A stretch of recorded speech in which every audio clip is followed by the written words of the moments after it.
What the fuck is up, world? We're back. Another podcast.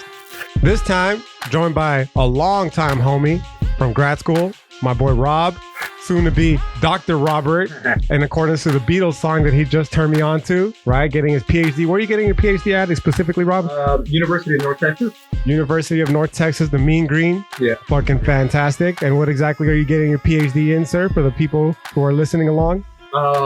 Ph.D. in philosophy and religious studies. Okay, so unlike myself, so just a little backdrop knowledge about my boy Rob here. I actually met him in the master's program, philosophy master's program at UTEP a long time ago, man. It's been about, what, 5 years already? Shit. Man, it's been a fucking long time already.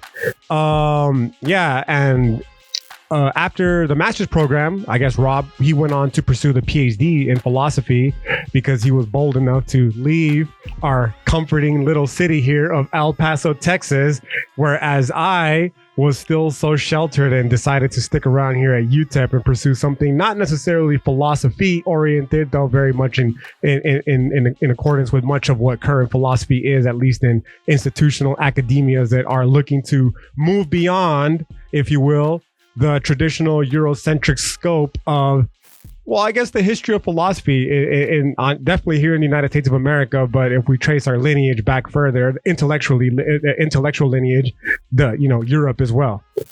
Yeah. So I guess, and the reason I qualify with that is because prior to, turning on this interview, prior to starting the podcast, Rob and I as we were catching up, it's one of the things that I found that is actually one of his central focuses in his research. So I was hoping you could enlighten us a little bit about what it is that you got going on there. What is that? My dissertation? Yeah. Your dissertation, and your whole trajectory in the last 5 years. You said 5 years now. Jesus Christ. Has it been 5 years? Yeah, it has been. Fuck, man. Every time you say it, like, oh my god, it's like a kick to the groin. Yeah, this fucking PhD shit is no joke, man. But hey, it seems like you're right towards the cusp already of almost getting there. So. The information that you were sharing specifically about things like Smelter Town here in El Paso, Texas.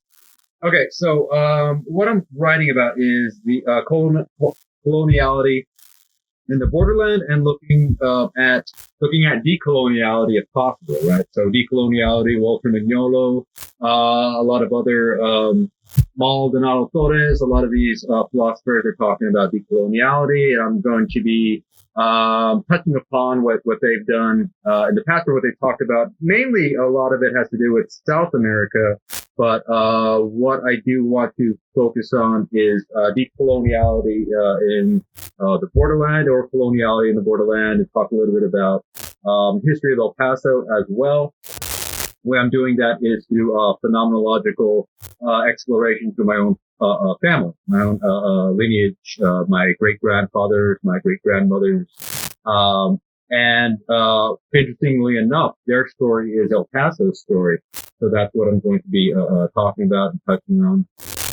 And it's a great exploration into the self while I'm doing it, right? I found out a lot about my dad's history, and my dad is kind of like right there with me as everything I'm learning about. He's like right beside me, and it's actually made us a lot closer. It's really cool. It's really cool looking at this. Yeah, that sounds fucking awesome, actually. So there's two things that you said there that I'm going to pick up on here shortly, because I think they're very critical, especially for the people who, are following along. The first of which being phenomenology, right?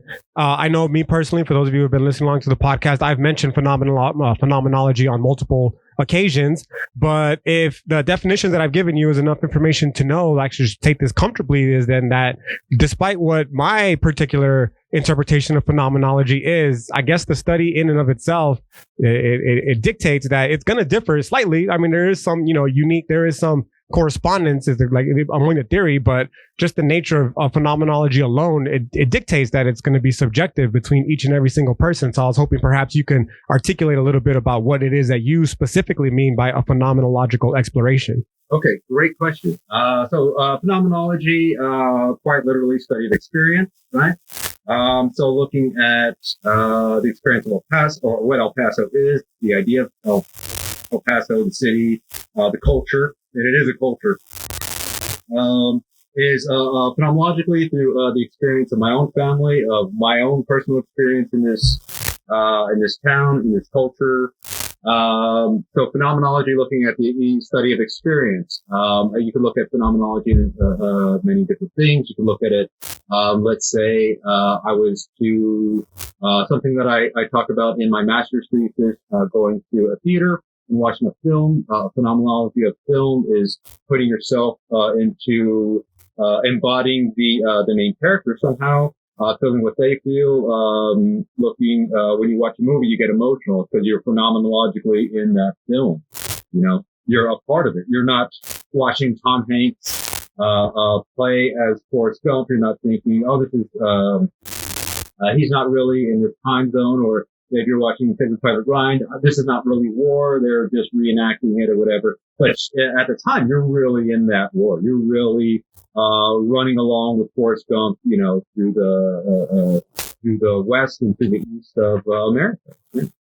So actually, it's pretty funny because now that you mention, I remember exactly that you did write your master's thesis on Forrest Gump specifically. Am I correct? Yeah. So I remember it because actually I'm a huge fan of Forrest Gump, and I think it's a fucking great movie, especially the way that they were able to manage to do all the time traveling, if you will, elements of the movie. Right. So I remember reading your master's this year because you defended rather years before mine. I was like, holy shit, man, I got a fucking tall task ahead of me because it was actually really well done. I remember. The second question that I wanted to bring up then in regards to the phenomenology, and your statement then is that you are doing it on your family. Yeah. Which is, well, for those of you who have been following along with my podcast, for sure you will know. For those of us who are enmeshed in the academic game, you should definitely know this. And but for those of you who are, just kind of on, new to the game, it's very highly frowned upon in institutional academia. So the fact that you're able to interject your family, the story of your family, if you will, is pretty powerful to me. So I was kind of hoping you could give us a little backdrop as to why that's important to you and how it is that you're going about the process. Actually, what helped that was the chair of my committee. She wanted to know more about. She kept telling me, put more of your family in this, because I was like looking at decoloniality and what I was writing about. Well, I wish I brought it. My perspectives. So what I was writing about is a lot of let's say when coloniality started. Okay, right off the bat, Christopher Columbus, move up a little bit. You have Cortez, you have La Malinche. So Malinche is a big thing, especially in El Paso. Malinche means Malinchistas, person who's a traitor, right? And why that is. And so there's a lot of discussion in there, a lot of course, feminist ideals in there as well.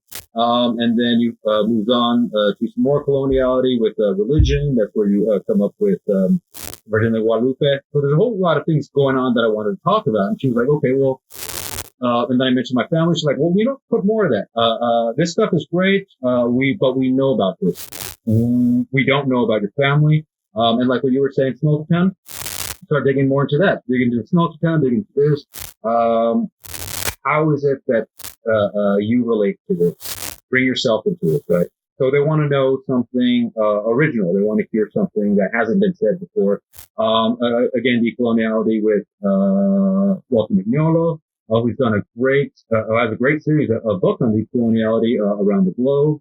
And so I'm actually doing it in the borderland, which is a little different. A lot of the stuff I'm doing is in the same vein as Gloria Anzaldúa. So Gloria Anzaldúa, she talked about herself, her sexuality, her family. So she kind of put that in there. And so I'm really looking to her and how she did that.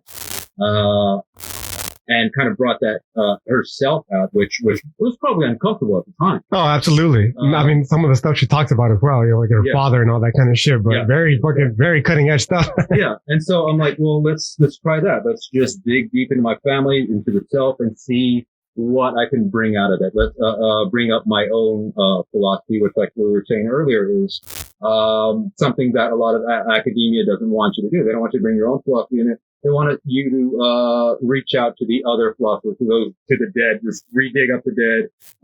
Let's have this necromancer kind of sacrifice. I like that. Because fuck what you think. These guys are far superior to whatever you can think, right? And so finally, I'm getting my own kind of voice in here, which is I really like. So I'm trying to put as much of that in here as I can. God damn, that fucking, first of all, the necromancer part, I'm going to have to steal that. I'm just going to let you know right now, comrade here, the intellectual property is going to be, distributed accordingly to the masses, as you will. I've been right? Stealing from Dua yeah. And so a little bit more pretext then to the whole Rob's whole statement there. And the question in and of itself is, going back to our days as graduate students, one of the biggest, not difficulties, it's not a difficulty because obviously we were capable of fucking doing it. But I know definitely for me, and I think I could possibly speak perhaps on your behalf as well, is unwillingness, man, to fucking continue to have to keep digging up, if you will, these ancient dead fucking European white male philosophers, if you will, right? Like, why do I gotta fucking look to Plato to justify an idea that I had entirely independently of any fucking Platonic philosophy? Like, I'm versed in the Platonic philosophy, but just because, I learned from it doesn't necessarily mean that this idea is informed by Platonic philosophy. So why should I, and that's just, one of the many examples. So why should I then have to in turn go and justify my seemingly, at least I like to think, unique idea by appealing to the authority of some fucking asshole that I have nothing in common with? You know what I'm saying? Yeah. Let's appeal to the authority of the Nazi. He's speaking here of Heidegger, yes, who we introduced in the last podcast briefly. great philosopher, even Levinas. Who was a Jewish philosopher who was in the camp, even admitted that Heidegger was one of the greatest philosophers.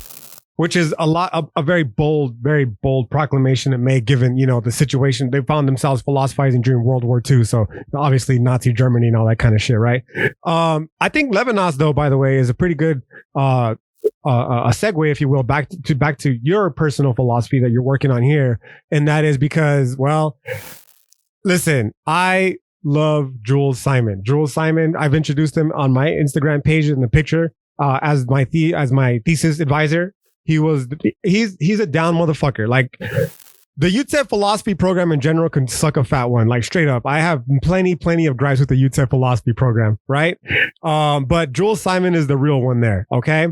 However, with that said, I know, I'm sorry. This is all my personal beliefs specifically, okay? Just so we're 100% clear. Okay, I'll explain to you my beef with the UTEP philosophy program here shortly. However, let me just state, and this is not a knock on Jules Simon. It's a knock on Emmanuel Levinas, bro. The philosophy of the face. The basic gist is the philosophy of the face, according to Levinas, is the way that we quite figuratively face the world. Yes?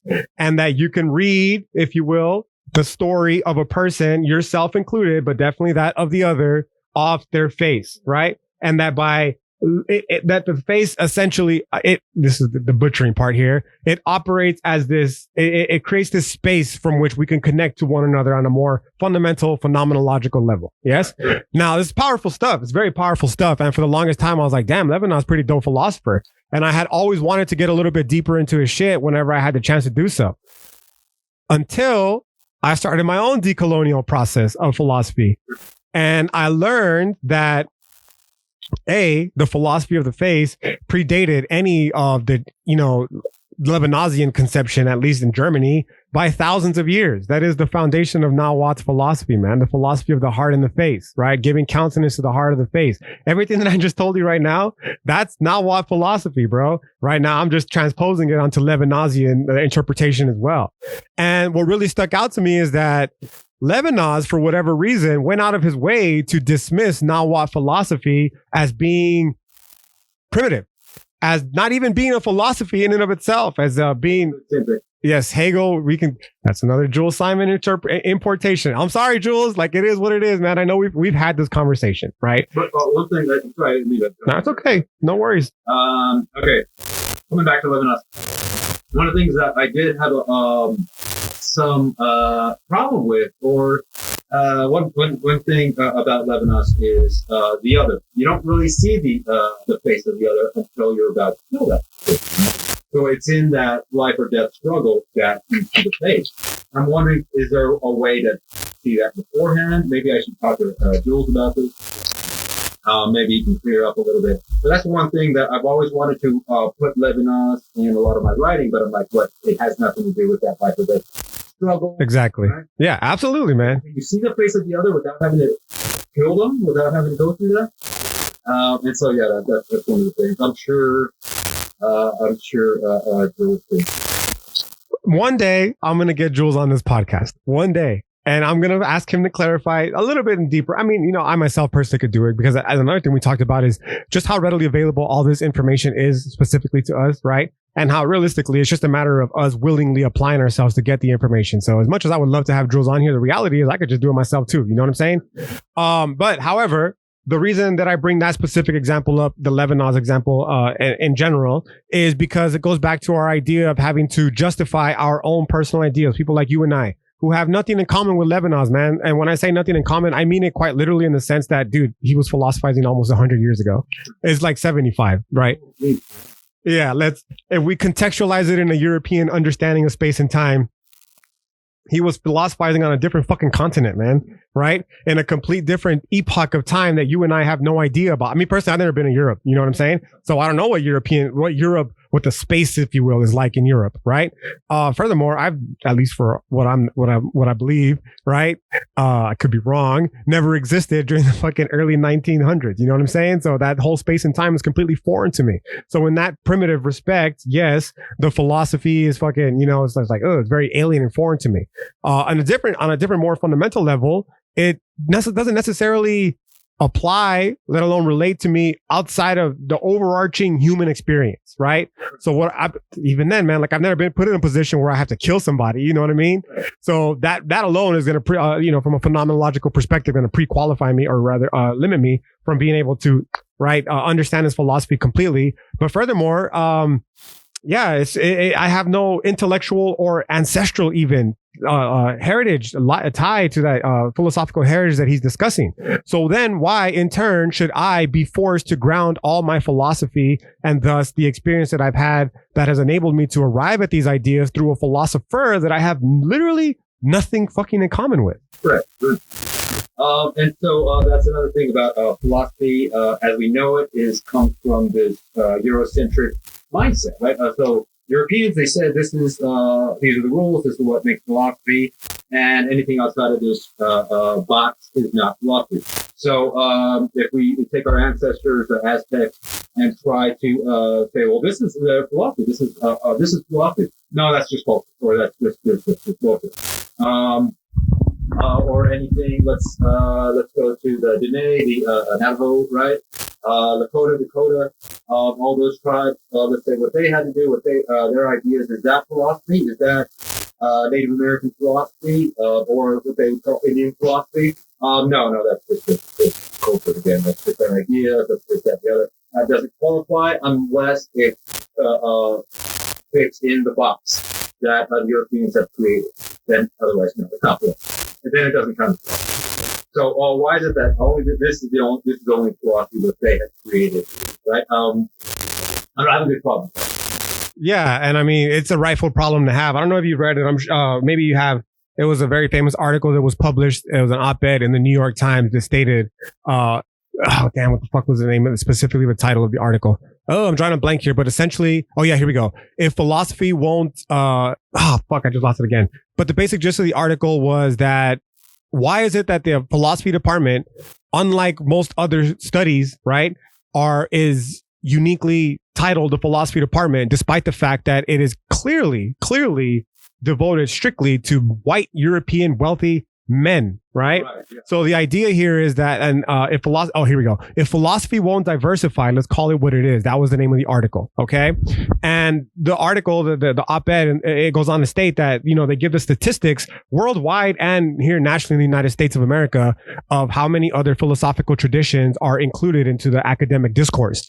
And the idea then is that it's kind of a point that you're bringing up, is that these competing, if you will, epistemologies, if they are to be considered philosophy, they're always going to be measured in accordance to their ability to uphold the European narrative, despite the fact that many of these philosophies have not as their start or end point anything that the European tradition does as well, right? So the idea then ultimately for the article is, okay, so what are we really doing here? Because we have no problem, for instance, with a Chicano studies program, where it's quite clearly defined that the philosophies and the literatures that you're going to be reading here are of the Chicano movement. Yes.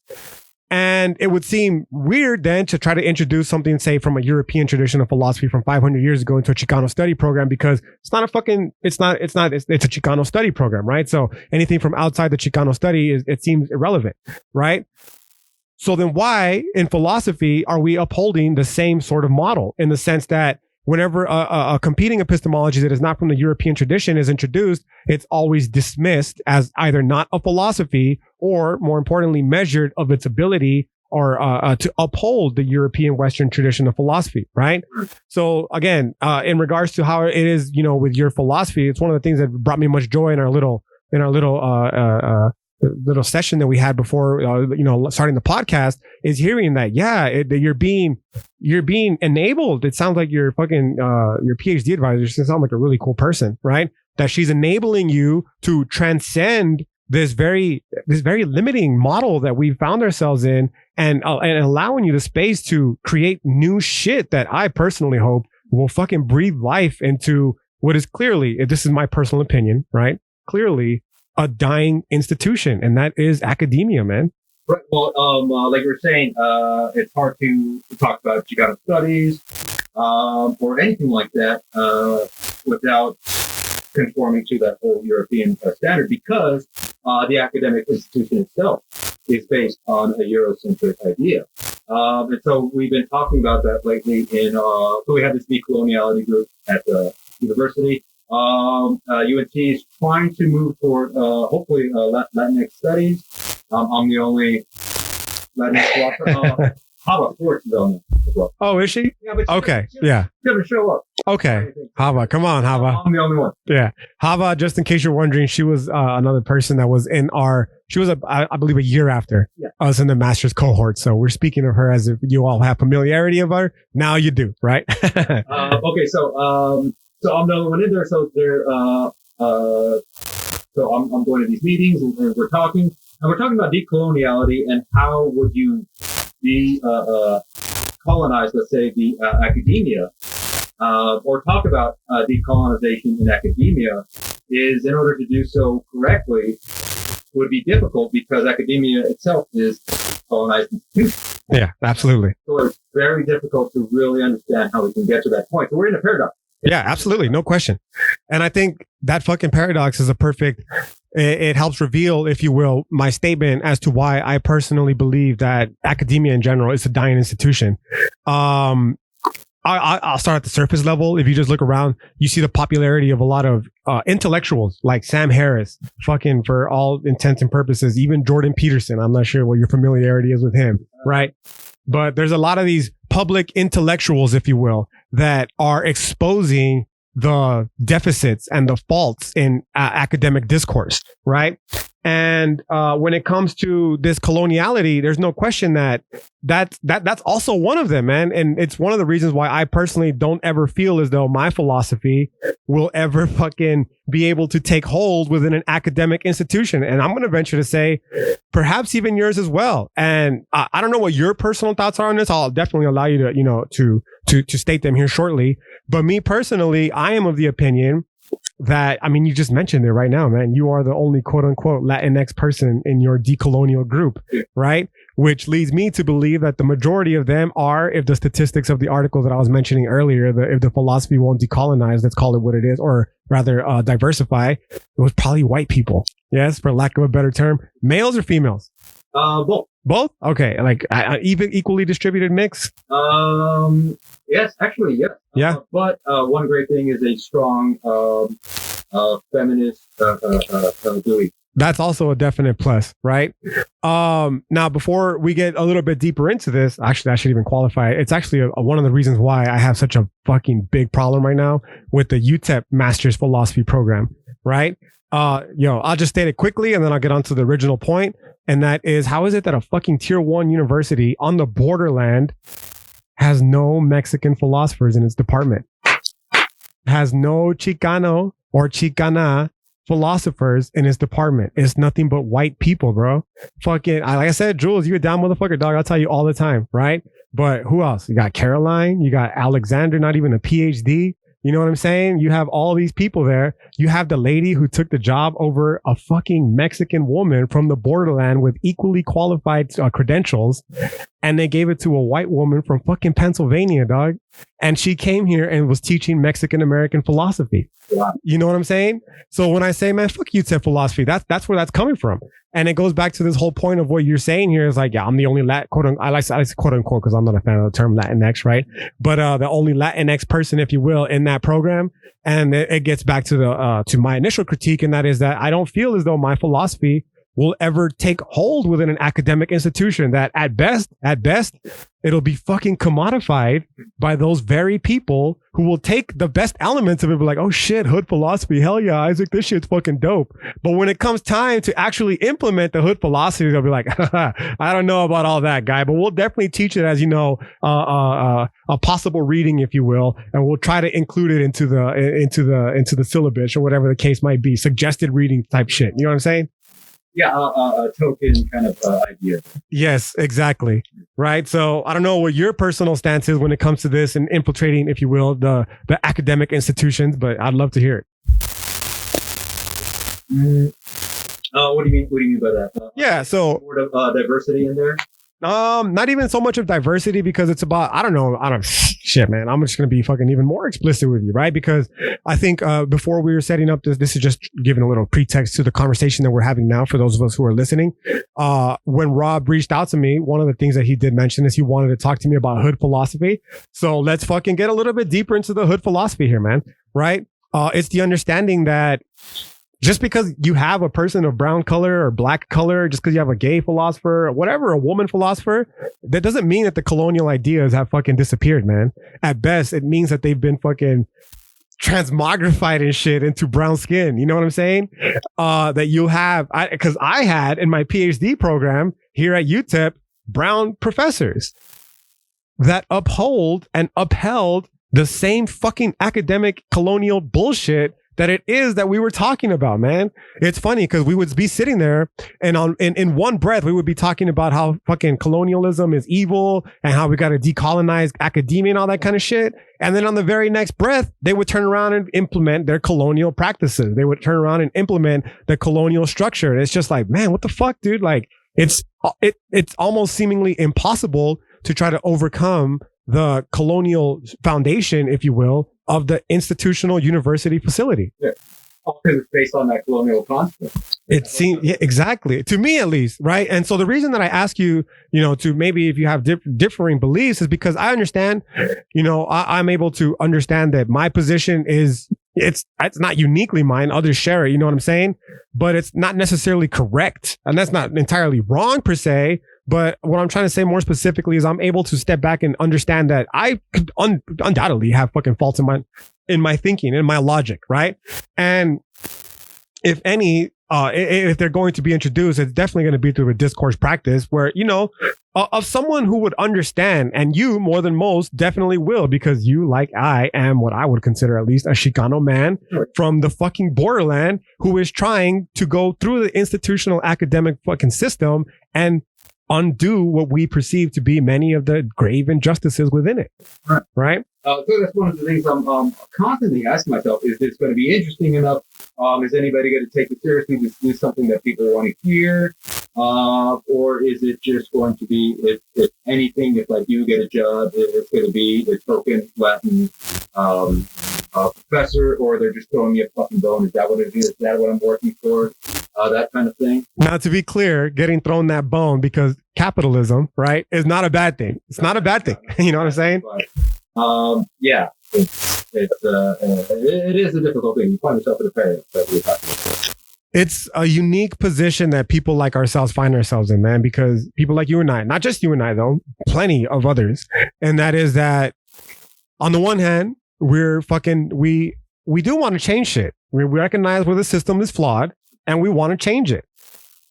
But on the other hand, we got to fucking pay bills, bro. Yeah. We got to provide food on the table. We got to put a fucking roof over the head. And given the path that we have chosen, it seems almost counterintuitive to try to go about doing so in a way that is directly confronting the very fucking institution that is going to enable us to put fucking food on the table. You know what I'm saying? And, you know, it's just frustrating because it's not something that someone who upholds, irrespective of their, you know, identity, the common Western European conception of not just philosophy now, but just academia in general, they don't have to deal with that kind of shit. You know what I mean? So the question now becomes is it even a worthy enterprise? What do you think? Academia is a worthy enterprise? I think so. Yeah. I'm saying what we are trying to do specifically, the decoloniality of the academia. Yeah, that's true. So it's something I was thinking about. Like, we want to tear the system down, but then, like you said, we need to put food on the table, right? It's still something I'm working for. I want to bring something new to the table, but where am I going to bring it? You know what I mean? Absolutely. Kind of thing. However, to be fair, like I said before we started this shit, it's there. The people are there, right? Where they are not, they're there too, right? However, they're there behind a fucking paywall, right? Like they have to pay. That's one of the things that pisses me off, man, is that like I'm thankful for all the knowledge that I've accrued, but a lot of it, the fact that I had to fucking pay to access it, it's like, God damn it, this fucking institutional academic paywall, you know what I mean? Tuition, if you will. It's frustrating. Right. But thankfully, people like ourselves, we have the ability to move beyond that paywall to a different paywall, if you will, through the online, format or whatever. But the point here being is when it comes to this decolonial process specifically, right? You, and I'm going to let you explain a little bit more now of your side of it. You clearly have so much to offer, man. Like you were just telling me the history of Smeltertown, the history of, just all kinds of shit. Right. And it's, I believe, of paramount importance that kind of information gets, distributed, because you can't right, if you will, the wrongs of the past. You can't fix shit like, current immigration reform if people aren't aware of the history that informs these very topics in the first place. It's the same paradox that we're discussing here with academic institutions, right? So when it comes to you and your studies, it's frustrating because I personally believe it's important, right? But how are people like you and I and others who are trying to engage along the same trajectory ever going to be able to solidly put our foot down in such a way where we're able to implement these changes? I think, the way that we can do that, first of all, we need to, like what I'm doing is reminding people of the past that even though we're trying to make progress, we can't forget where we came from. We can't forget that this shit happened. Looking at what I'm doing with Smeltertown, a lot of people don't know about it. I definitely did not know about it like up until 20 minutes ago. So can you explain a little bit of the history about it first? Yeah. So Smeltertown, when Asarco was put up so many years ago, it was a very big business. So there were several kind of Asarco kind of places that were up. El Paso was one of them. There were a few in Mexico. I think around Zacatecas, there was quite a few. And so they were creating great jobs, right? And so here in the borderland, that was a big thing.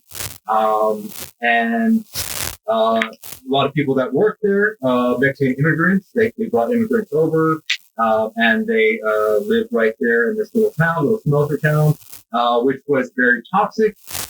They weren't wealthy at all. Of course, the people who owned the circle were very wealthy, still are.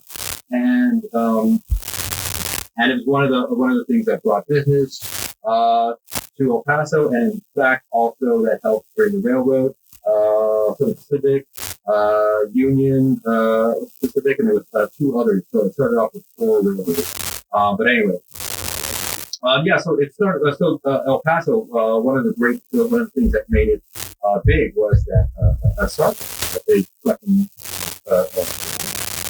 phallic power that helped make this town well enough. You know what, man? This is going to speak to my ignorance of the city of El Paso in general. But honestly, I don't really go to the fucking west side that often anyways, right? Is that fucking giant dick thing still standing out there? No? It came down, I think, when did it come down? A few years ago, actually. Okay. I think, you know what? Now that I think about it, I have a little bit of memory of it coming down. Which is funny because the majority of the memories that I do have of it is it being erect, pardon the terrible fucking pun there. But you can't get away from it. You can't. It's impossible, right? But from childhood, like driving that area, well, not just still up until adulthood. Like I said, for all intents and purposes, I still believe that it was up there, right? But do your thing, Doc. It's all good. When it comes to the Asarco in general, there's two things that immediately come to mind. Okay, the first of which being how it's such a blatantly obvious fucking continuation of these very colonial practices that we were just discussing. We did so in the form of institutional academia, right? But now we've transgressed, if you will, the walls of fucking institutional higher learning facilities. And we're into the real world now, man, because, what's the difference realistically of like how you mentioned these industrialists that are mining the resources of our fucking, of our land here at the direct expense of the peoples and the population. I believe you mentioned something about the people that were getting sick in that area and all that kind of shit, right? Yeah. And what's the difference between that and, what the fucking Spaniards did 500 years ago when they came here and first started taking the gold from here, right? The very blatant exploitation of the land that we are so closely. Well, okay, let me rephrase that. I don't want to say so closely related to, because my relationship to the land is pretty close in El Paso, as I believe yours, in the sense that I was born here, yes, but my family wasn't. My family, I don't want to say immigrated, because that implied some form of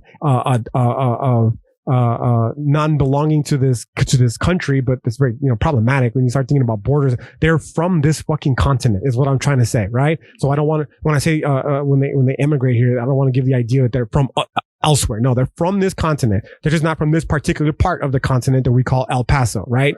My grandfather specifically is from Durango, Mapimí, and my grandmother is from the Nacimiento area of Coahuila and near Nuevo León and all that kind of shit, right? Yeah, so they come from there. And they work their way up north. They continue these ancestral fucking migrant routes that our peoples have been going through for tens of fucking thousands of years, right? And, my mom, she was born in Juarez. She was raised in Juarez. And it wasn't until I was born that she made her way over here before I was born, obviously, right? But, she didn't get her citizenship until I was fucking already in middle school, man. So up until middle school, it might very possibly have been that my mother could have been deported, right? Without my knowing, that type of shit. That's the kind of shit that we're living under. And this is this is what I'm alleging to when I say that the academic institutions, the fucking smeltering facility that was here in El Paso, the exploitation of the land and the peoples and all that kind of shit. It's the same process that's been going on this continent for over 500 years now, right? And then the second thought, and we'll tie it back into this other one, is just the straight up environmental racism associated with this fucking smeltering facility, man. And I believe you're talking about a little bit more. Did you have anything more that you had to say about that specifically, or? No, it's going in that same vein what you're talking about. So there was a lot of that environmental racism. A lot of the people, again, smaller towns right there, and they knew that it was people were dying. The kids were dying at a young age. If you go to the Smelter Town Cemetery, you'll see a lot of children there. You'll see a lot of only like 1 years old, maybe 5 years old. My great grandfather died after working there. You see, he was about 50 something. Right? He's very young. Yeah. Very, very young. And so a lot of people were getting sick, and they just kept going with it. Like, well, what are we going to do, right? And there's a fucking little town right there. And you know how you're saying that you had never really seen Smelter Town? Well, that's a part of the design, right? They don't want you to see this fucking thing because it's way at the bottom there. Fucking right? Asshole bastard bitches. That shit makes me so fucking mad. Yeah, that is such a smart thing to do. And it's so fucking frustrating because of how smart it is for them to have done that, because you're absolutely fucking right. Wow, they literally hid that shit in plain sight. Yeah. It's fucking was right there.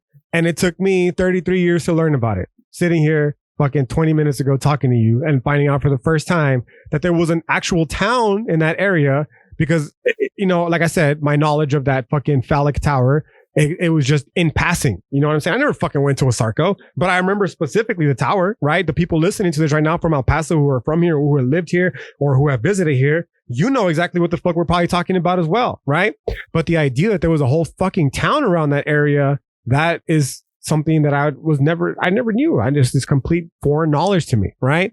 And then to know that there's also a cemetery there, man. Like, fuck, that is deep, bro. And especially, if you'd allow me to continue the correlation here, what's the difference, man, between fucking, the European people here bringing smallpox initially and causing the initial, setting foot, if you will, what led to the initial genocide of the 100 million indigenous peoples of this continent via, biological germ warfare, and them subjecting them to the fucking, the radiation from the smeltering facility that's going to lead them to getting cancer at fucking, you said a year old? Yeah. At fucking 55 years old, man. That's not an old person. No, a 1-year-old, don't even get me started with that. You know what I'm saying? So, to tie it back all in with with a little bit of the point that I was trying to get to, very clumsily, I should add, from earlier, it's, this is not the kind of shit that fucking people who are upholding the European tradition of philosophy have to worry about.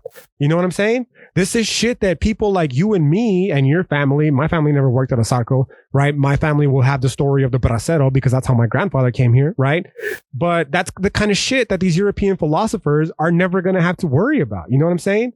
So when they tell us that we can't, import, if you will, our own experiences and our own philosophies into our stories, like in our master's program, they're essentially, in this very subtle, low-key way, serving to continue the erasure of, history, man. History that needs to be told, right? Rights that are wrongs that need to be righted, and so on. I'm going to touch on this and then go to something else real quick. But you mentioned the Bracero program. Yes. On this next page, interview I just gave before I came here, we just talked about that, 1940 to 1960. That's hilarious. Synchronicity, bro. Connection. One thing I did want to touch upon, what we were talking about, is so also the Sarco and the railroads in El Paso were a big thing, because this was the only way that people, the majority of what came through Mexico, all our products and everything was to El Paso. There was the Intercontinental Railroad or International Railroad, whatever.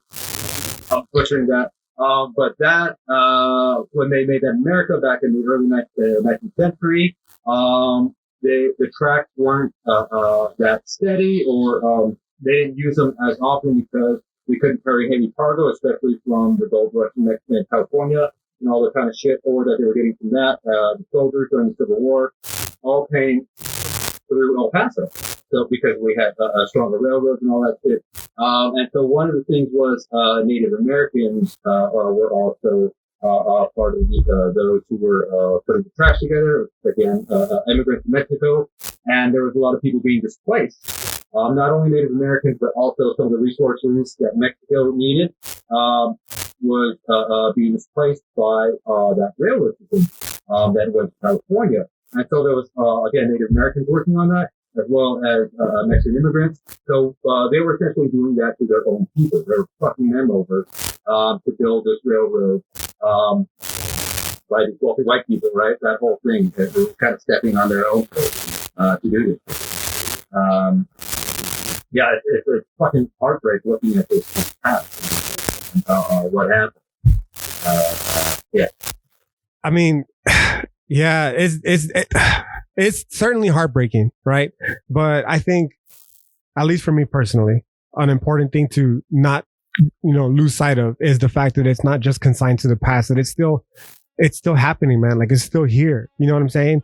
I guess the most obvious example that I can give you about, in regards to the situation you just mentioned is the arena that they just built downtown, right? Where they displaced the entire neighborhood of Duranguito. One of the few fucking, cultural landmarks here in the city of El Paso that remain, right? Are pre-colonial, even in some instances, if you will, right? But certainly a colonial landmark, in terms of the history of the city, when you have people like fucking Pancho Villa that came through and, they posted up in Duranguito, but all that shit was destroyed. And the entire community was, comprised mostly of low-income retirees. They were forcefully displaced. There's video of El Paso police literally fucking protecting the destruction of their homes, right? All for the sake of a fucking a ballpark that who does it benefit, man? It benefits, again, the Foster family, right? It benefits the O'Rourke people and all that kind of shit. The wealthy fucking elite white people of this city, bro. And it's frustrating to see how it's still very much in place, and how, as despite all the seeming progress that we've made, very little has actually been, changed. That's, you know what I'm saying? So to circle it back around to the whole the actual philosophy part of it, right? Because not lose sight of the philosophy element of the podcast, is how, if at all, can it be changed? Is it through bringing it to light? Is it through, moving beyond theory and straight up into action? Now, just so we're clear, that's not a call or incitement for any sort of fucking, transgressive behavior towards the already established institutions of this country, so much as it is an acknowledgement of, historically speaking, change is only ever made through boots on the ground type shit. You know what I'm saying? And ultimately, more importantly, I guess, the ultimate, where it circles down, where it always, always hovers, but never necessarily touches down. But I will do so here is it even fucking worth it? Is it even worth it? You know what I'm saying?